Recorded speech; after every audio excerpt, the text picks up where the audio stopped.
La maire, on constate que le taux parisien est inchangé à 6,21% en 2019 pour la taxe d'enlèvement des ordures ménagères.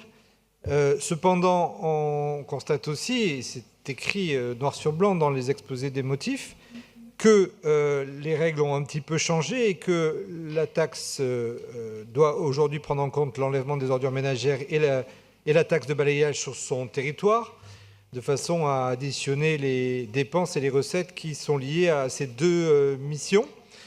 Il apparaît donc qu'on a une dépense prévisionnelle au total de 582 millions d'euros et une recette de 614,8 millions d'euros selon les documents que vous nous avez fournis.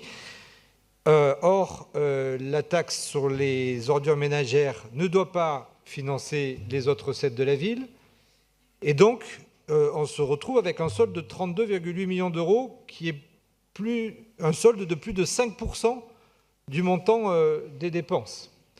Ainsi, on pourrait considérer que cette somme de 32,8 millions d'euros, soit elle pourrait être rendue aux Parisiens, puisque cette somme ne peut pas financer d'autres dépenses de la ville, et donc on pourrait avoir une diminution de la taxe de cet ordre, soit elle doit être utilisée pour des dépenses supplémentaires liées à la propreté, et notamment, par exemple, des dépenses d'investissement et d'équipement.